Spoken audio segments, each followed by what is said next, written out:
React.js. Now, what is React.js and why do we need it? Okay. So first of all, React.js basically एक library है. Okay, it is a library based upon JavaScript. Okay, and now what is a library? Library is a set of already written codes. Okay, that we can use by using just few words or few sentences. Okay, few statements. Okay, so and what's the see React JS में हमें जैसे already set of return codes जो है अच्छा ठीक है, वो मैं आगे बताता हूँ कि already set of return codes जो हैं वो किस टाइप के हैं. ठीक है, पहले मैं ये बता देता हूँ. ठीक है, मैंने वाई बता दिया. It is a library and इस लाइब्रेरी से मतलब लाइक डिफरेंट लाइब्रेरीज है हमारे पास. Okay, like Angular, there is Angular JS, there is React JS, there is Vue JS. Okay, and so many other JS. ठीक है, 3JS वगैरह वगैरह. तो बेसिकली मतलब mainly in majority cases okay only two JS libraries are use throughout the industry. ठीक है, मतलब maximum industry जो है वो रिएक्ट जेएस यूज़ करती है. ओके, जिसे भी फ्रंट एंड पे काम करना है. ओके, फ्रंट एंड पे see normal HTML and CSS and JavaScript पे इंडस्ट्री लेवल पे काम नहीं होता है. ठीक है, पहले होते थे, अभी भी बहुत रेयर केसेस में होंगे, बट अब मोस्टली लाइब्रेरीज़ ही यूज़ होती है. ओके, इधर अगर बड़ी कंपनी है तो वहाँ पे उनका कस्टम लाइब्रेरी होता है. ठीक है, मतलब रिएक्ट जेएस, एंगुलर जेएस मिला जुला के वो कुछ अपना बना लेते हैं. ओके, एक मीडियम लेवल की है तो वो कोई ना कोई एग्जिस्टिंग लाइब्रेरी यूज़ करते हैं. It can be react JS और इट कैन बी एंगुलर और it can be view JS. Okay, but in majority cases, I mean like 70% cases, it is React.js only. Okay, and what's the benefit in using like these libraries is that ki it is based upon the concept of write once, use everywhere. Okay, that means कि suppose कोई nav bar है. Okay, ऊपर का header है. अगर हम normal HTML files कर रहे होते हैं अभी, ठीक है, यस दिस, तो suppose index.html was one page. ठीक है, ऐसे हम और पेजेस बनाते हैं like about.html, then contactus.html. Okay, these might be the different pages. Okay, but सब में क्या होता है कि हमें अलग अलग नैव बार्स रखने पड़ते हैं. ओके, एंड चलो मान लो कॉपी पेस्ट ही कर रहे हैं. ठीक है, बट स्टिल वो एक थोड़ा सा टायरसम काम है कि हाँ, हमें एक बार नैव बार बना के एंड उसे बार बार हमें कॉपी पेस्ट करना पड़ रहा है. उसके बाद भी अगर हमने कॉपी पेस्ट भी कर लिया तो जो बहुत कॉम्प्लेक्स वेबसाइट्स होती हैं, right, suppose if you see let's say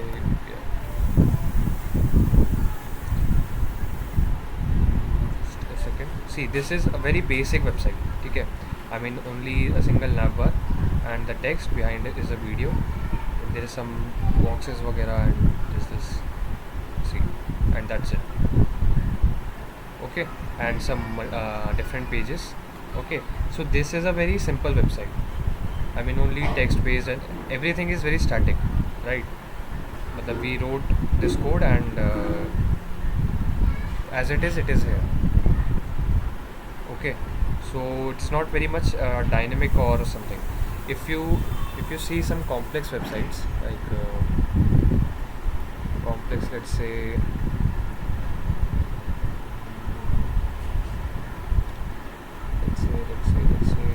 persona,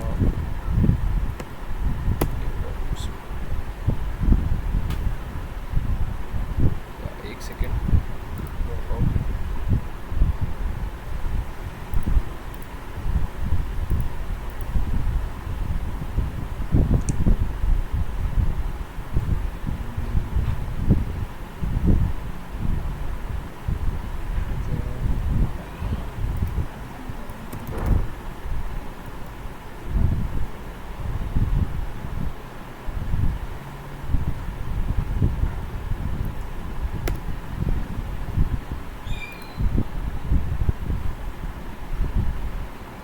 like see this everything as you might see. Let's remove अच्छा okay, I'll explain you with both the examples. And there was one static website. This is a static website, okay. अच्छा, today we'll only मतलब focus on the concept, ठीक है. अभी हम syntax पे कम जाएंगे, थोड़ा बहुत मैं सिंटैक्स बताऊंगा, बट एटलीस्ट फंडामेंटल्स क्लियर हो जाए कि रिएक्ट जेस्ट क्या चीज़ है, okay. So see, this is a static website. Now what did I meant by I mean static is that कि every see सब कुछ टेक्स्ट में है, प्लेन टेक्स्ट, ठीक है. कुछ भी ऐसा नहीं है कि कुछ ऐसा चेंज हो रहा हो, हम क्लिक कर रहे हैं तो लाइक चलो ठीक है, ये तो लिंक काइंड ऑफ लिंक था कि मैंने वहाँ क्लिक किया और ये दूसरे पेज पे आ गया, ठीक है. This is one page and मतलब बहुत ज़्यादा चीज़ें स्टैटिक है. ऐसा कुछ नहीं है कि बहुत कुछ चेंज हो रहा है, बैक एंड से डेटा आ रहा है, वो डेटा से यहाँ पे कुछ कैलकुलेशंस वगैरह हो रही हैं, या बहुत कॉम्प्लेक्स सी कुछ चीज़ें हो रही है, मतलब एनिमेशंस भी हो रहा है और भी बहुत सारी चीज़ें. जैसे यहाँ पे देखो, अगर मान लो ये वेबसाइट मैंने जैसे ही लोड करी, यहाँ पे लोडिंग, यहाँ पे लोडिंग, यहाँ पे loading, then everything one by one loaded, ठीक है. ये बैक एंड से सब आया कि क्या कौन कौन सी चैट हिस्ट्री है, ठीक है, कौन कौन सा ये नोटिफिकेशंस है, ओके. देन ये हमारी पर्सनल बॉट सेटिंग्स ये लोड हुआ, देन सी ये चीज़ लोड हो रही है, ओके. ये कुछ रूल्स होंगे, यहाँ पे मैं रूल्स डालूँगा, जैसे देन मैं यहाँ पे क्लिक करूँगा update bot rules, it is loading a bit. ये चेंज हुआ, ये बैक एंड पे गया, ठीक है. ये जो मैंने डेटा डाला बैक एंड पे रूल्स चेंज हुए होंगे, चेंज होके फ्रंट एंड पे आया कि हाँ इट इज़ अ सक्सेसफुल, ठीक है, सक्सेसफुल हुआ. एंड वो यहाँ पे भी हमारा चेंज हो गया. अब हम इसको हटा देंगे एंड वो जो हमारा ये जो भी प्लेटफॉर्म है ये उस हिसाब से हमारा काम करेगा. यहाँ पे मल्टीपल चीज़ें हो गई, मैंने कोई डिफरेंट ऑप्शन सेलेक्ट किया, ठीक है, उस हिसाब से ही चेंज हो जाएगा. सपोज यहाँ कुछ भी डाल रहा हूँ मैं, तो कनेक्ट किया, कनेक्टेड हुआ, ये देखो चैट्स लोड हुई, ठीक है. कुछ खाली चैट्स हैं बट डजंट मैटर, ठीक है. ये देखो चैट्स लोड हुई, देन हम और बात करेंगे ये, ठीक है. एनिमेशन ओके, देन कुछ मतलब मैं आपको डायनेमिसिटी समझा रहा हूँ इसकी. ये देखो यहाँ पे ये चीज़ें हैं, ठीक है, तो प्रोफाइल वगैरह अपलोड करनी है, मतलब ये सारी चीज़ें एक्स्ट्रा चीज़ें. तो बहुत ज़्यादा इसको हम डायनेमिक वेबसाइट कहेंगे, क्योंकि जैसे जैसे हम चीज़ें सिलेक्ट कर रहे हैं, एक सेकंड, जैसे जैसे हम, एक मिनट रुकना,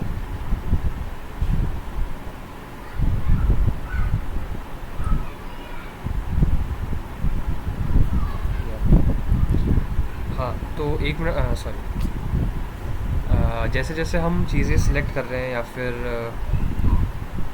मतलब हमारा कुछ भी एक्शन हो रहा है वेबसाइट पे, उससे कहीं ना कहीं और कुछ ना कुछ चेंज हो रहा है.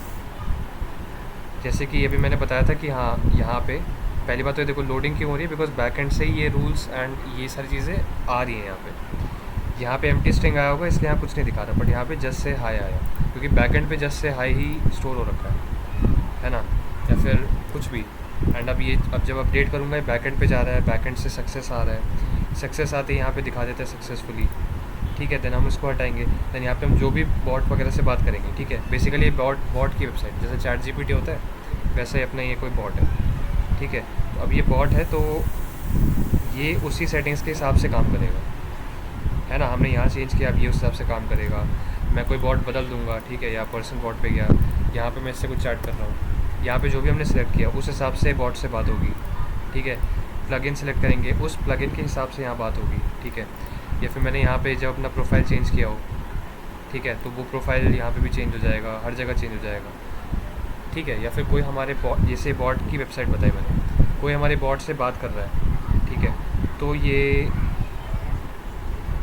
यहाँ पे हिस्ट्री आ जाएगी कि किसी और ने हमारे बॉट से बात करी. ये कैसे हो रहा है, क्योंकि उसने जब बात करी होगी तो बैकएंड पे हमने स्टोर कर लिया कि हाँ किसी एक यूज़र XYZ ने इस वाले यूज़र से बात की है, ठीक है. एंड वो चीज़ हमें यहाँ पे दिखा रहा है, ठीक है. तो अगर इस वेबसाइट की कॉम्प्लेक्सिटी समझ पा रहे हो कि एक जगह चेंज होने से मतलब सारी चीज़ें इंटर रिलेटेड बहुत ज़्यादा हैं. अगर ये चीज़ हम HTML में करने बैठ गए तो महीना, 1.5 महीना, 2 महीना बहुत आराम से लग जाएगा और फिर भी वो ढंग से काम नहीं करेगा. बिकॉज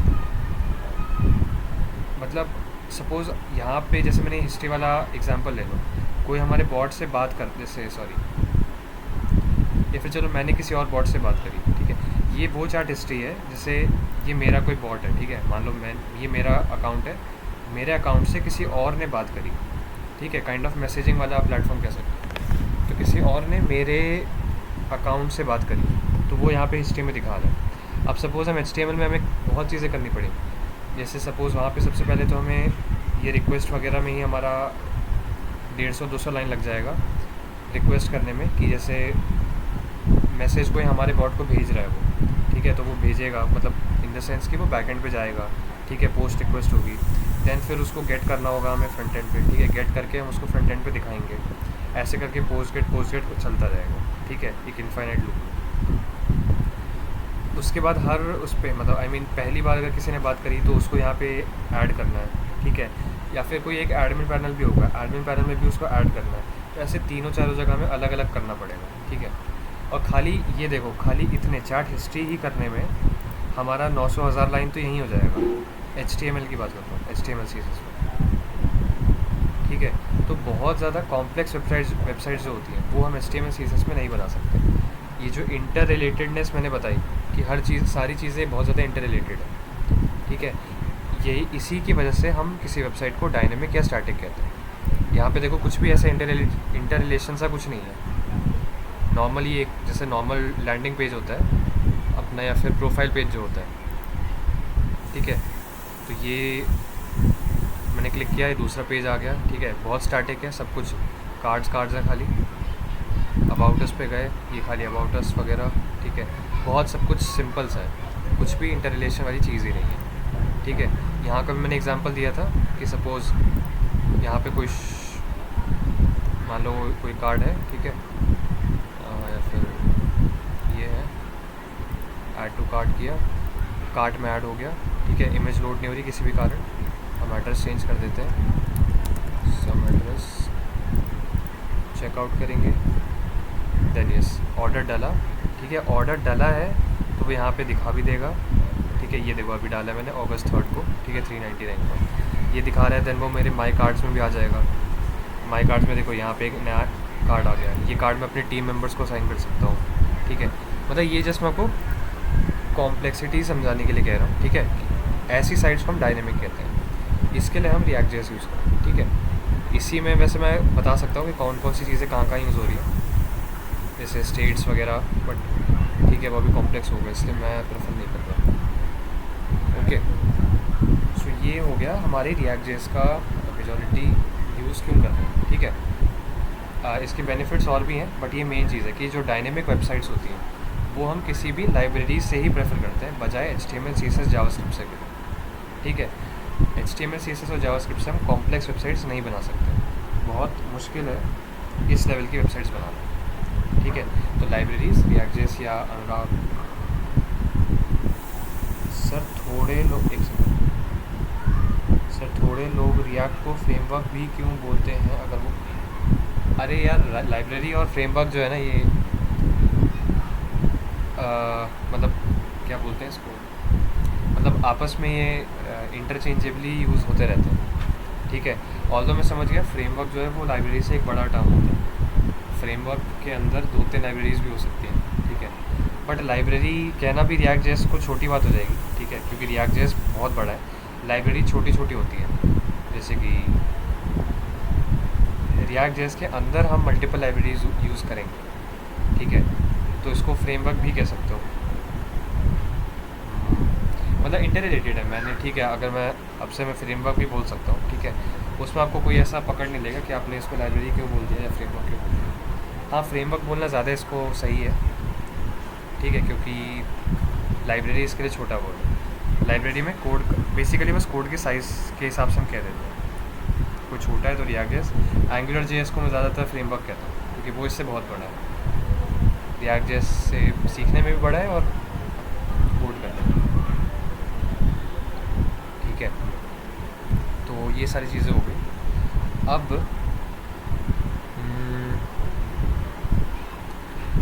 ठीक है, तो ये तो हो गया क्यों यूज़ करेंगे हम। Now coming to its kind of features और फंक्शन और बेनिफिट्स इज़ दैट कि we can write in React.js, see whole website is divided into components. Okay, like the navbar will be one component, this will be one component, that is the chat area. Inside the chat area there will be multiple components, like this button and input, this will be one component. Then between this this chat list will be one component. Okay, then these buttons will be one component. Inside this component we have two components like this. Okay, and components word you can assume to be a div, yes, a div block. Okay, मतलब एक div का जो block होता है उसको आप एक component मान सकते हो.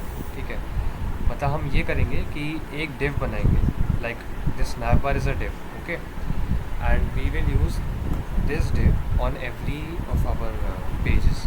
Okay, there will be multiple pages and everywhere I just need to use one word, that is navbar.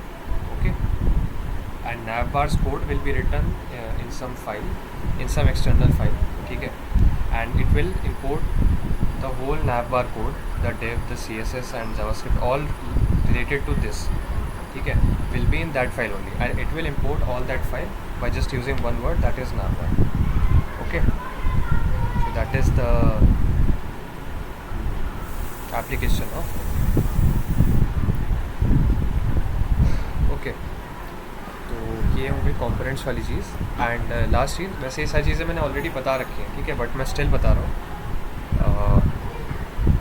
Because it is important. Okay, तो the last thing that React.js offers, ठीक है, और वो भी इसकी वन ऑफ द बेस्ट या सबसे best भी कह लो, वो है कि इससे हम SPAs बना सकते हैं. SPA refers to single page application. Okay, and what do I mean by single page application? एक उस पूरी वेबसाइट में एक पेज होगा, इसको नहीं कहते हम SPA. ठीक है, SPA कहते हैं कि एक ही वेबसाइट है, एक ही पेज है, उसी के अंदर हम मतलब पूरी कॉम्प्लेक्स सी वेबसाइट्स बना देंगे. जैसे ये जो पूरी वेबसाइट, इसमें बहुत मल्टीपल पेजेस हैं, इसमें भी बहुत सारे मल्टीपल पेजेस हैं. राइट, ये शॉप का एक पेज हो गया, इनसाइट्स का ये एक पेज हो गया, ये दूसरा पेज हो गया. ठीक है, मैसेजिंग का ये कोई अलग ही पेज हो गया. देन ये सारे ये सब कुछ डिफरेंट अलग अलग पेज हैं, but this whole thing is stored in one page only. ठीक है, मतलब एक .html index.html पेज है, उसी के अंदर ये सारे पेजेस स्टोर्ड हैं. ठीक है, और इसी कारण से क्या होता है, अगर देखो मैं मैसेजिंग पे हो, राइट, मैं इनसाइट्स पे जाऊँगा तो यहाँ पे ध्यान देना, जहाँ पे लोगो है, देखो मैं पेजेस स्विच कर रहा हूँ या कुछ भी करूँगा. ठीक है, कुछ कहीं कभी भी लोडिंग नहीं होगी. लाइक नॉर्मल अगर वेबसाइट होगी, जैसे ये नहीं, ये भी React.js पे नॉर्मल वेबसाइट होगी, जैसे कि चलो Gmail ले लो, ऐसे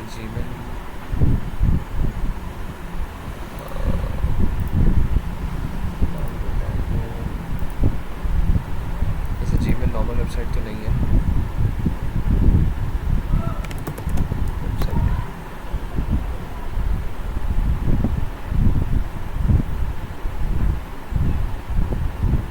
या चलो ये ले लो, न्यूज़ की वेबसाइट.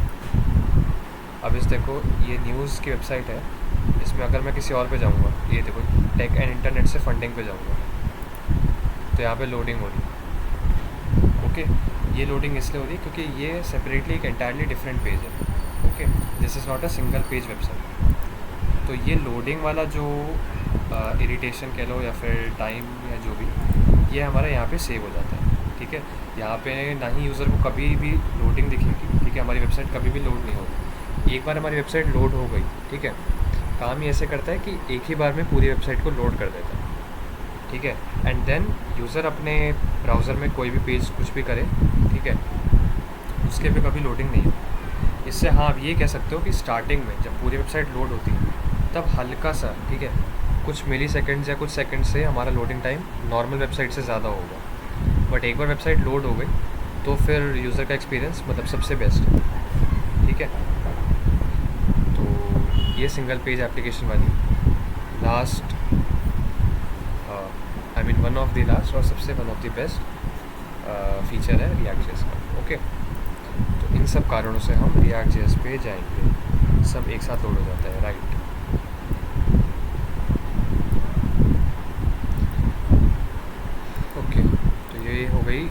React.js की सारी तारीफ़ें, ठीक है। अब हम थोड़ा सा सिंटैक्स पे जाके मैं यही चीज़ें थोड़ा सा सिंटैक्स वाइज एक्सप्लेन करूँगा, ठीक है। आज बहुत डीप में नहीं जाएंगे। काफ़ी सारी React.js के अंदर फाइल्स होती हैं, ठीक है, फोल्डर्स एंड फाइल, तो वो स्ट्रक्चर थोड़ा मैं बताऊँगा। एंड जो जो चीज़ें मैंने अभी बताई, सिंगल पेज एप्लीकेशन और कंपोनेंट्स और भी जो भी, वो सब मैं कोड में एक्सप्लेन करता हूँ कि वो चीज़ें नॉर्मल HTML अभी तक जो हम कर रहे थे 3 दिनों से, उससे कैसे डिफरेंटली काम होगा। CD React.js, अच्छा, ये React.js का नेम हमें चेंज करना पड़ेगा बिकॉज कोई भी React.js वाला प्रोजेक्ट होता है, ठीक है, उसमें some naming conventions are there. It can only contain small letters or numerals or a hyphen. Okay, React.js. Now we can go to React.js and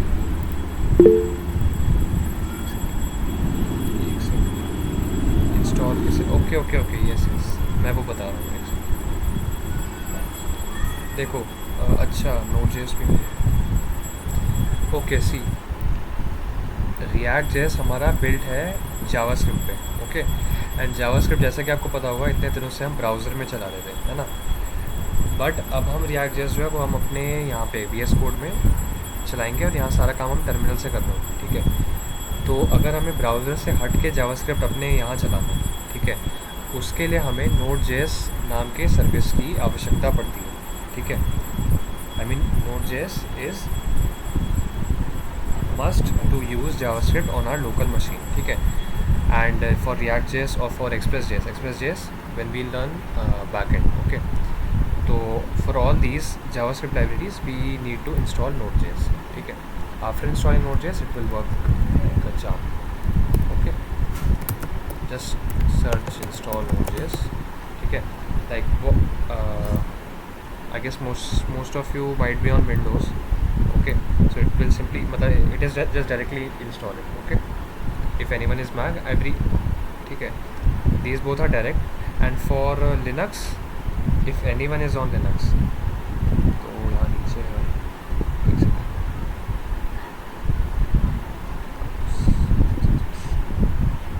जैसा कि सोर्स कोड से करना है। इसके लिए आपको ट्यूटोरियल वैसे मिल जाएगा, यहाँ पे बस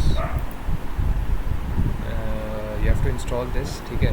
एंड इसको अनजिप करना अगर कोई लिनक्स पे है तब बता रहा हूँ, ठीक है। लिनक्स पे कॉम्प्लेक्स होता है, विंडोज़ एंड मैक ओएस पे डायरेक्ट होगा, ठीक है। यहाँ पे डाल के अनजिप करना, ओके। एंड देन टर्मिनल में जाके या फिर डायरेक्टली इसके अंदर भी आपको फाइल मिल जाएगी, इंस्टॉल डॉट करके या फिर रन या स्टार्ट डॉट करके कुछ ऐसी फाइल मिल जाएगी, ठीक है। उसको डबल क्लिक करोगे and then it will automatically install, okay. Node.js एक बार मतलब डाल लेना, ठीक है। डायरेक्ट इंस्टॉलेशन है, अभी तक बहुत सारे सॉफ्टवेयर्स डाले होंगे ऑलरेडी, ठीक है। वह उसी तरीके से डलेगा हमारा Node.js, ओके। Node.js के बाद के स्टेप्स में बता देता हूँ, ठीक है। तो एक बार अगर Node.js डल गया तो किसी भी टर्मिनल में, हमारे VS कोड के अंदर भी टर्मिनल होता है, यहाँ से न्यू टर्मिनल करोगे तो आ जाएगा, या कंट्रोल बैक टिक करोगे तो भी आ जाएगा, ओके। या तो इस टर्मिनल में, अदरवाइज़ जो आपके नॉर्मल विंडोज़ में CMD होगा, ठीक है, उसमें जाके नोड वर्जन एक बार चेक कर लेना। मेरा 16 है,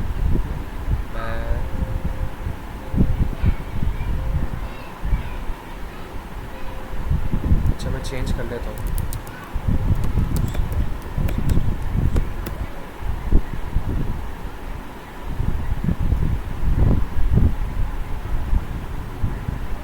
ठीक है, आपका मोस्टली या तो 18.16 होगा या फिर 19 पॉइंट समथिंग होगा, अभी लेटेस्ट 19 पॉइंट ही है कुछ, ठीक है। तो अदरवाइज़ मतलब दोनों काम कर जाएंगे, ठीक है, that is not an issue, okay.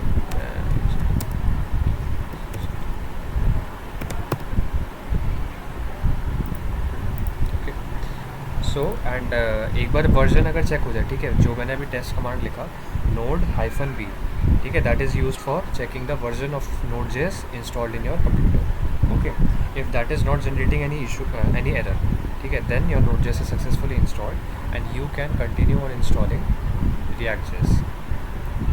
Okay, and अच्छा, React.js को इंस्टॉल करने की ज़रूरत नहीं पड़ती. You can try npm install, but it is not at all necessary. ठीक है, you just need Node.js. If it is installed, then you need to run command like see, and मैं Node.js के थोड़े बेसिक्स बता देता हूँ. Where is our terminal?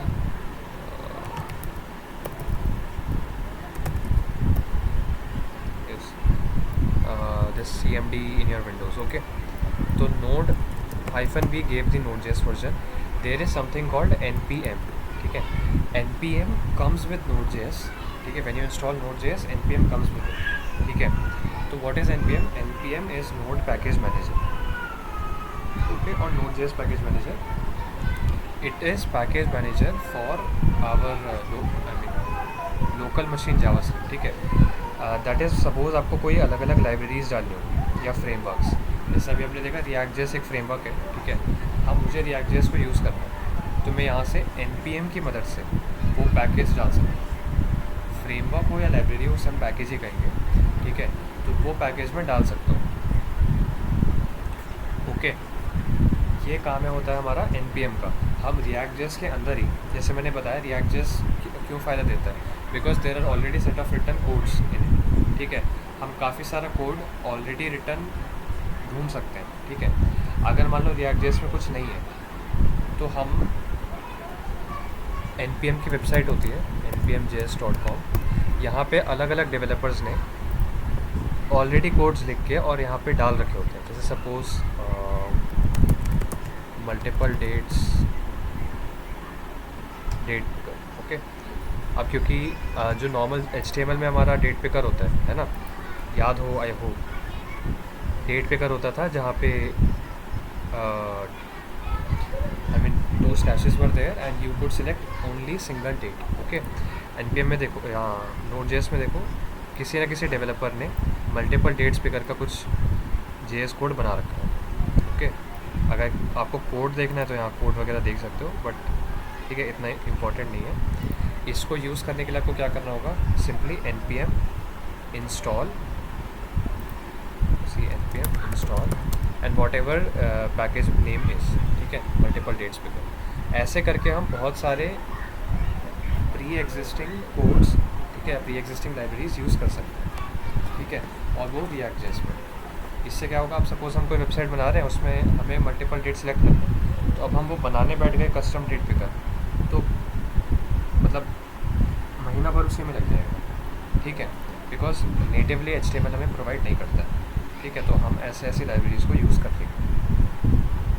Okay, ये काम होता है हमारे npm का, that is node package manager. जो भी जावास्क्रिप्ट की लाइब्रेरीज़ होती है, मल्टीपल डेट्स पिकर की तरह ही React.js भी है. ठीक है, React.js भी एक लाइब्रेरी ही है. ठीक है, बट React.js क्योंकि बहुत बड़ी लाइब्रेरी है, तो हम एक स्लाइटली डिफरेंट चीज़ यूज़ करते हैं, npx. ठीक है, नॉट npm. npm से क्या करते हैं, कोई भी हमें पैकेज डालना होगा. ठीक है, अच्छा, ये चीज़ें थोड़ी कॉम्प्लेक्स लग रही होगी आज. ठीक है, एकदम से, क्योंकि हम जावास्क्रिप्ट से एकदम से Node.js और React.js पे आ गए. ठीक है, थोड़ा सा अभी जो मैं बता रहा हूँ उसको थोड़ा सा दिमाग में रखने की कोशिश करना. ठीक है, क्लास के बाद खुद भी ट्राई करना, देखने की चीज़ें. ठीक है, तो और चीज़ें दिमाग में बैठ पाएंगी. ओके, एंड ये धीरे धीरे as I move on further on React.js. ठीक है, तो this will become more clear and clear in your mind. ठीक है, तो try to worry less about that.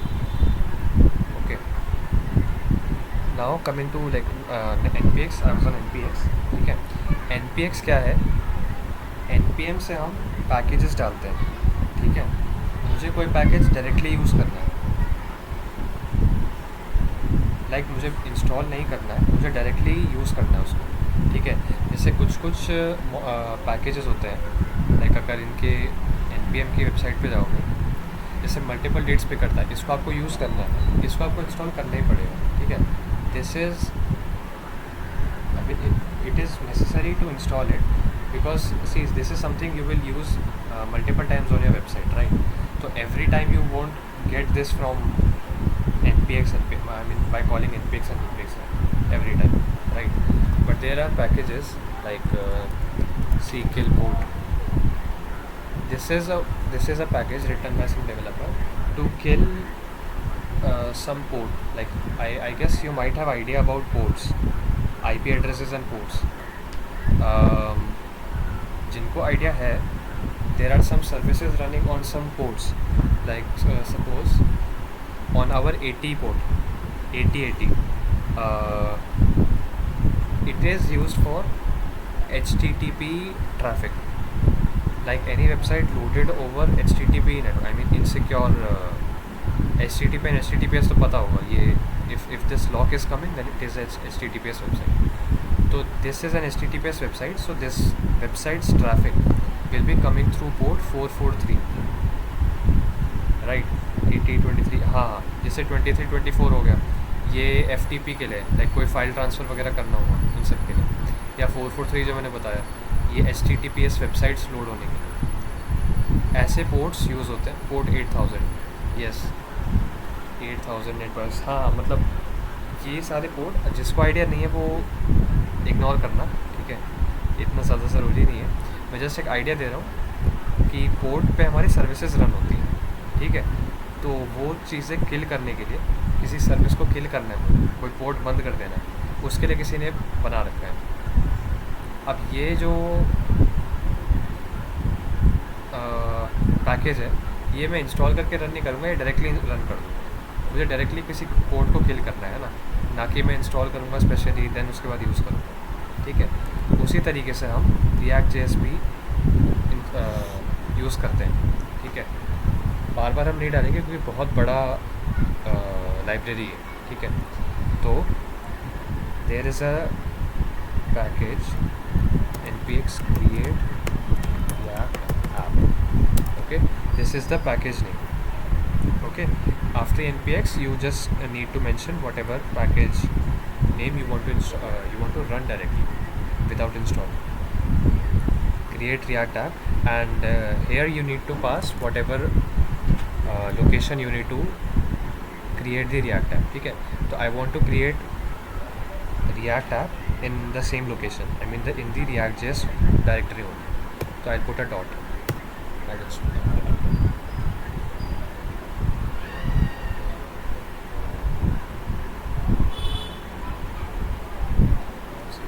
Just creating a React app.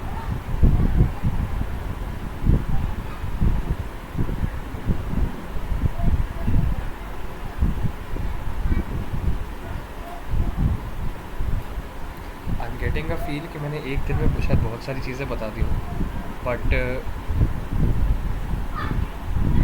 The lecture is recorded, ठीक है. इसको भी देखना, खुद घर पे जाके चीज़ें देखना, ठीक है, जो मैंने बताया ये React.js, क्योंकि आज हम खाली फंडामेंटल्स ही देख रहे हैं, fundamentals about React.js, I mean how it is working, ठीक है. तो फंडामेंटल्स क्योंकि क्लियर होंगे तो आगे सिंटैक्स में कोई प्रॉब्लम नहीं आएगी. सिंटैक्स वैसे भी कुछ है नहीं, मतलब जावास्क्रिप्ट ही है, ठीक है. जावास्क्रिप्ट है एंड HTML है, मतलब मिक्सचर है, JSX जो कहते हैं. It will take some time to create the React application. बराबर जा रहे हैं प्रॉपर, हाँ बराबर जा रहे हैं, मतलब सबके लिए बराबर जाए तो बढ़िया. ग्रुप का मैं एक बार ग्रुप पे भी डाल दूँगा, अब तो React.js स्टार्ट हो गया.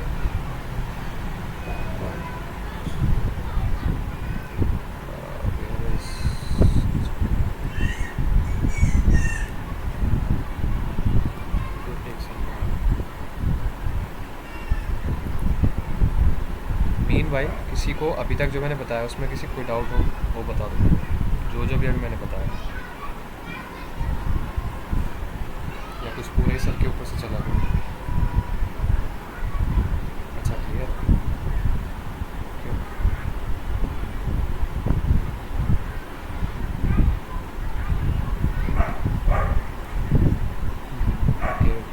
Arish, you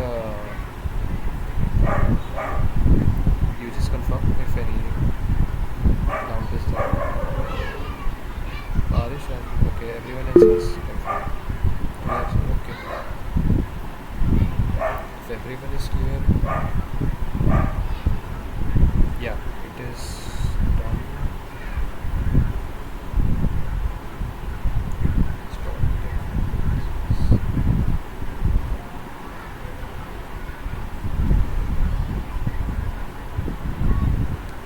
This terminal I opened by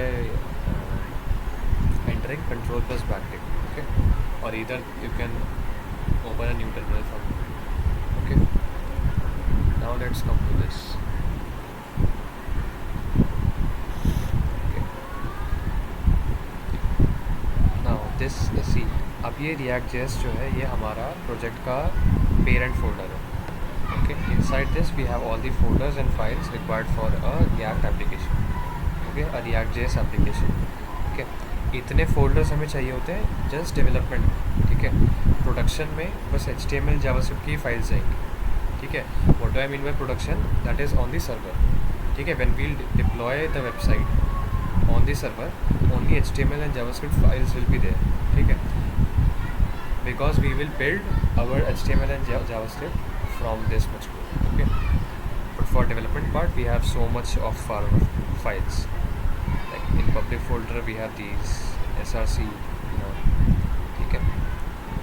So now it's coming on to the file structure.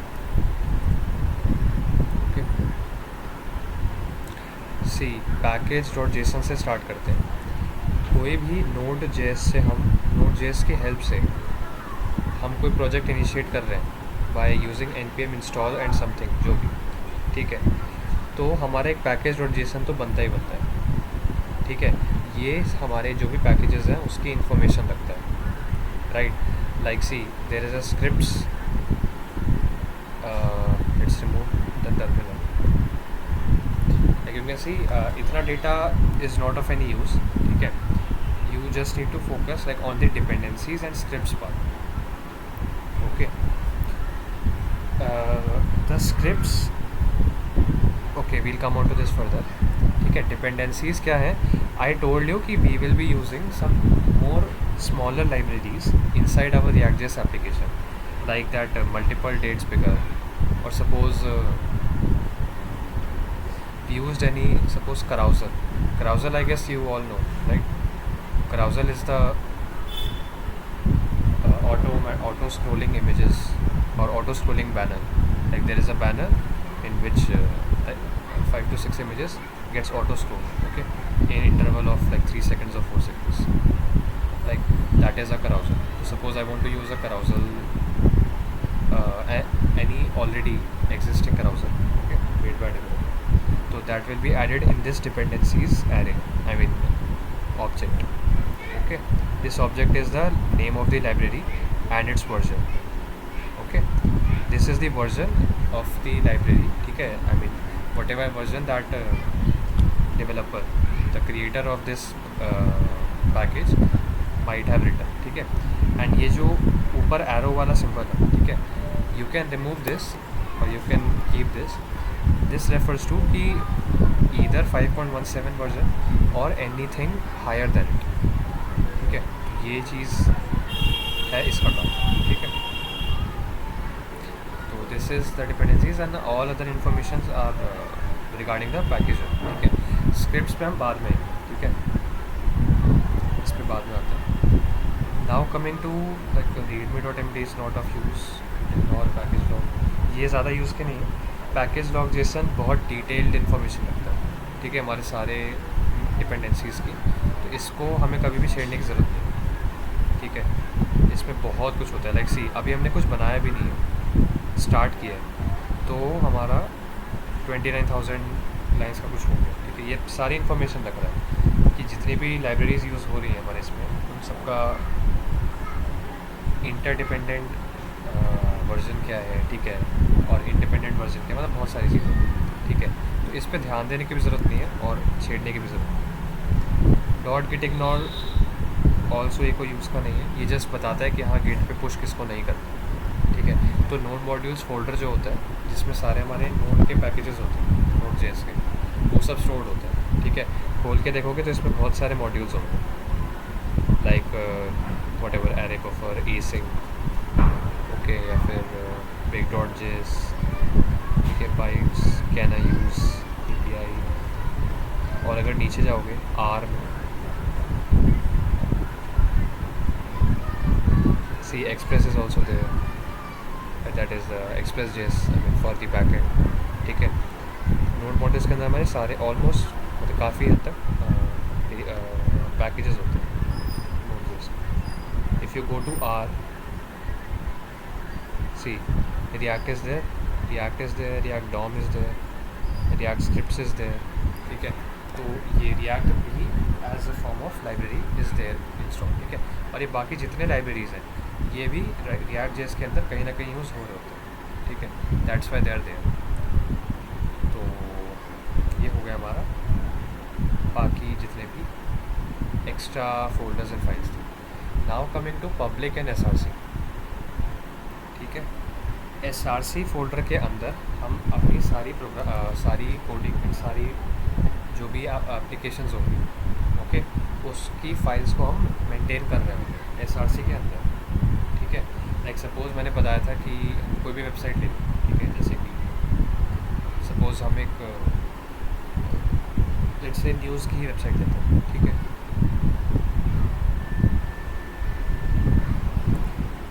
News की वेबसाइट लेते हैं तो न्यूज़ की वेबसाइट में अलग अलग कंपोनेंट्स होंगे, राइट। जैसे मैंने बताया था नैव बार एक कंपोनेंट होगा, देन एक सेंट्रल बीच का, न्यूज़ के बीच में जितना कंटेंट होता है तो सबका एक कलेक्टिव एक कंपोनेंट होगा, देन एक फुटर होगा, देन जो न्यूज़ एरिया वाला जो कंपोनेंट है उसके अंदर फर्दर मल्टीपल कंपोनेंट्स होंगे, ठीक है। एक राइट साइड में बार होगा जहाँ पे स्टॉक मार्केट के लाइव प्राइसेस दिखाएंगे, ठीक है। एक ऊपर में बार होगा, हॉरिजॉन्टल बार, जहाँ पे कैटेगरीज ऑफ न्यूज़ दिखाएंगे, ठीक है। देन लेफ़्ट साइड में लिस्ट ऑफ न्यूज़ होगी, ठीक है। ऐसे करके अलग अलग कंपोनेंट्स होंगे, तो उन कंपोनेंट्स को हम अलग अलग फाइल में ही स्टोर रखते हैं। जैसे एक फ़ोल्डर हम बना देते हैं होम पेज का, होम पेज के अंदर हम अलग अलग फाइल्स बना देंगे, ठीक है। और वो सारी फाइल्स मिला जुला के एक पेज बनाएंगे, होम पेज, ठीक है।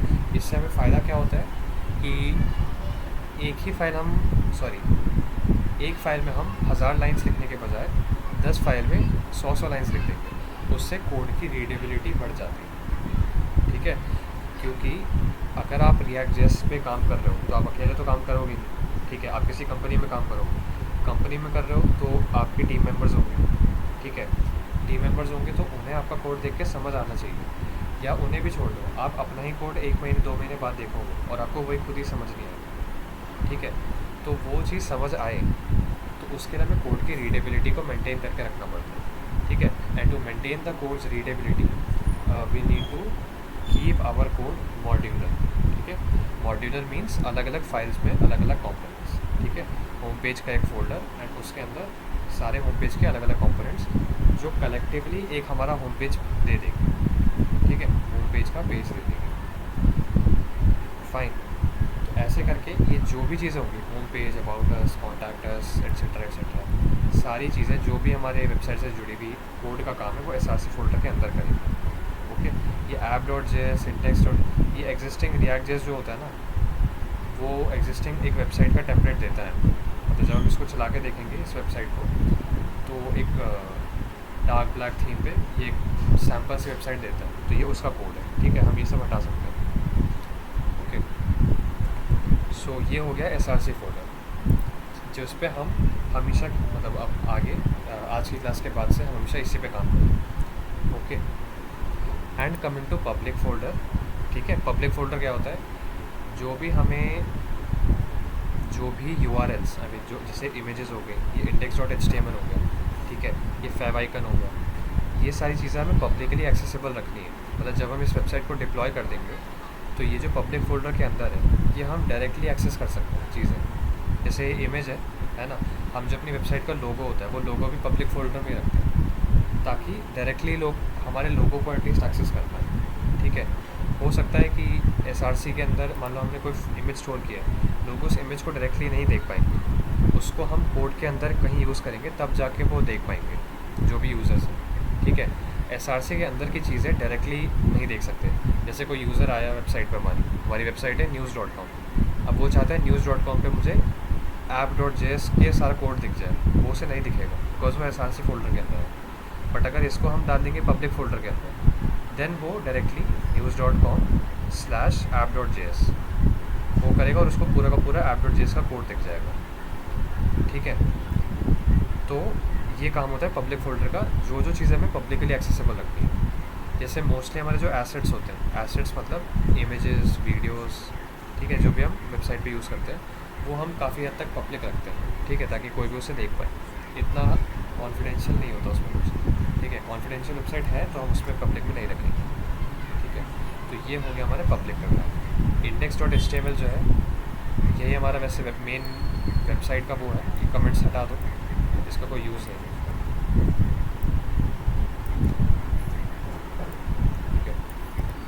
यही है हमारे मेन जो वेबसाइट है वो यही है, ठीक है। इसके अंदर देखोगे तो यहाँ तक तो हेड है, हेड के बाद यहाँ पे यहाँ से बॉडी और यहीं पे ख़त्म। तो ये देखो ये एक ही पेज है, इसी पेज के अंदर हमारे सारे मल्टीपल पेजेस होते हैं, इसी कारण हम उसको SPA कहते हैं, that is a single page application. यहाँ पे देख लो, अगर ये div ID जो रूट है, इस div के अंदर हमारी यहाँ पे सारी वेबसाइट्स हमारी आती रहती है। आई मीन जो भी कंपोनेंट्स है एंड एवरीथिंग लोड्स हियर, ठीक है। हमने अभी लास्ट क्लास में किया है document.getElementById, ID के अंदर हम डाल देंगे root and .appendChild, right. Append child करते जाएंगे एंड यहाँ पे हमारी ये चीज़ें जो भी हमारा एलिमेंट्स है वो आते रहेंगे। अपेंड करें, रिमूव करें, अपडेट करें, वॉटेवर, वो सब इसके अंदर हम करते रहेंगे, ठीक है। बट ये है वहाँ पे जो हम document.getElement ये इतना कर रहे थे, ठीक है, वो यहाँ पे हमें नहीं करना है। हमें अपेंड चाइल्ड बार बार नहीं करना है, ओके। वो अपने आप रहेगा। वो कैसे रहेगा, अगर हम index.js देखें, ये हमारे एंट्री पॉइंट होता है index.js। index.html तो हो गया जो वेब पेज खुलेगा यूज़र के पास, ठीक है। बट index.html के अंदर क्या आएगा वो index.js बताता है, एसआरसी फोल्डर के अंदर, राइट। इसके अंदर ये हमारा कोड है, ये एंट्री पॉइंट होता है हमारी वेबसाइट का, ठीक है। ये बताएगा, ये देखो const root react DOM, ठीक है, ये कुछ लाइब्रेरी का नाम है। इस लाइब्रेरी का एक मेथड है .createRoot, ठीक है, जो हमारे एक रूट div डिफाइन कर देता है। रूट div मतलब जहाँ जिस div के अंदर हमारी पूरी वेबसाइट होगी, ठीक है। और कौन सा div होगा वो document.getElementById रूट। अब ये करके हमने एक रूट डिफाइन कर दिया और इस रूट के अंदर, ठीक है, ये एलिमेंट है, दिस एलिमेंट .render, रेंडर के अंदर ये चीज़ है, ठीक है। ये क्या है ये हम देखेंगे बाद में। बट यहाँ से और ये ऐप जो है, ये ऐप है हमारा ये वाला app.js, ठीक है। हम देखो यूज़ इसको HTML की तरह ही कर रहे हैं, राइट, जैसे HTML में टैग्स की तरह यूज़ करते थे। बाकी ये हम डिटेल में देखेंगे, ठीक है, इसको अभी इतना ध्यान मत देना। बट इसी के अंदर हमारी पूरी वेबसाइट लोड होती है, ठीक है। हमारा ऐप लोड होता है, ऐप के अंदर ये पूरा हमारा div है, ठीक है। ऐसे करके हमारा कुछ फ्लो होता है वेबसाइट पर, ठीक है। ये सब देखो इंपोर्ट इंडेक्स, ये सब मैं चलो बाद में बताऊँगा, ठीक है। ये इंपोर्ट स्टेटमेंट्स एंड ऑल, ठीक है। एक बार बस हम इसको स्टार्ट करके देख लेते हैं, हमारी वेबसाइट है कैसे, मतलब, ठीक है। जो एग्जिस्टिंग बॉयलर प्लेट कोड जो इसने दिया है हमारे React.js ने, वो कैसा दिखता है, ठीक है। तो हम स्टार्ट कैसे करेंगे, npm run start, फोल्डर देख लेना आप उसी फोल्डर में हो या नहीं, ठीक है। React प्रोजेक्ट के फोल्डर के अंदर होने चाहिए। मेरे में इसलिए पूछ रहा है बिकॉज मेरे 3000 पोर्ट पे ऑलरेडी वेबसाइट रनिंग है, आपके में ऐसा कुछ नहीं बोलेगा।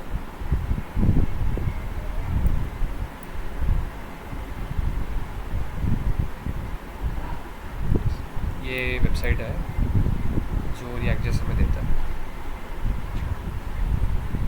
ओके। तो ये था kind of folder structure, file structure of our React.js and थोड़ा बहुत कि हाँ हमारी चीज़ें काम कैसे करेंगी, ठीक है।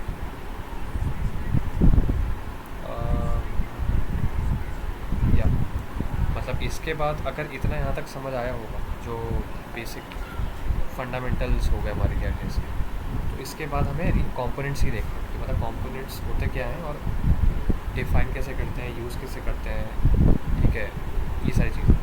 या फिर ये जो सिंटैक्स जैसे ये सब है, ये सिंटैक्स हो गया, ये इंपोर्ट क्या क्या करे जा रहे हैं, है ना, ये सारी चीज़ें, वो सब हमें देखना है, ठीक है। वो कंपोनेंट्स आए हम थिंकिंग कि हम नेक्स्ट क्लास में कर सकते हैं। यहाँ तक बता दो, समझ आएगी।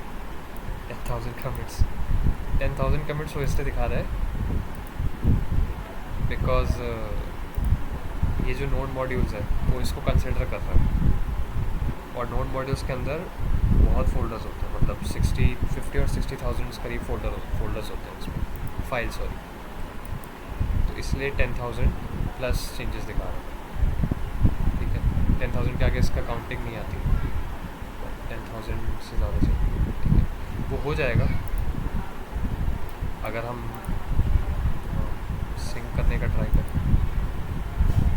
यस 18 आ गया। 18 क्यों आया? बिकॉज हमने यहाँ गेट इग्नोर के अंदर नोड मॉड्यूल्स लिखा हुआ है, मतलब इस वाले फोल्डर को वो इग्नोर कर देगा पुश करने के लिए, ठीक है। तो वो वाला फोल्डर पुश नहीं होगा, ठीक है, बिकॉज वो फोल्डर ज़रूरी नहीं होता गेट पे पुश करने के लिए। जिससे भी हमारा कोड यूज़ करना होगा, है ना, वो हमारे गिटहब से कोड लेगा और npm इंस्टॉल कमांड यूज़ करेगा, उससे नोड मॉड्यूल्स है वो उसके पास भी आ जाएगा, ठीक है। तो ज़रूरी नहीं हम अपना नोड मॉड्यूल्स गिट पे अपलोड करें और वो फिर बाकी लोग क्लोन करें, ठीक है। नोड मॉड्यूल्स वो खुद भी इंस्टॉल कर सकता है अपने आप, जिसको भी यूज़ करना हो, ठीक है। जैसे अभी मैं कोड पुश करूँगा तो, और तुम में से अगर कोई उसको पुल करेगा, ठीक है, पुल करने के बाद उसी फोल्डर के अंदर जाके एक बार npm इंस्टॉल कमांड रन होगा, ठीक है, npm इंस्टॉल बस, ठीक है, और उससे जो आपका नोड मॉड्यूल्स का फोल्डर है जो मैं अपलोड नहीं कर रहा हूँ वो आ जाएगा, ठीक है। That's it. अब नाउ जस्ट टेल मी, जितना अभी तक हुआ इतने में किसी को डाउट, किसी को लगा बहुत जल्दी कर दिया हमने? कि विश्वा को क्लियर है, अथर्व को क्लियर है?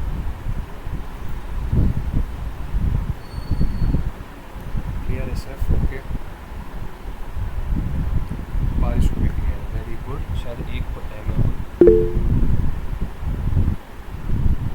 साक्षी, आई गेस क्लियर ही होगा।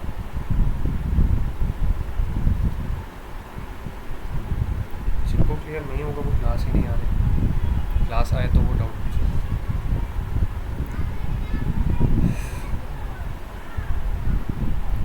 ओके, ठीक है। अगर मतलब किसी को फास्ट नहीं लगा है तो बहुत बढ़िया, मुझे लग रहा था जल्दी जल्दी ना हो जाएगी, ओके।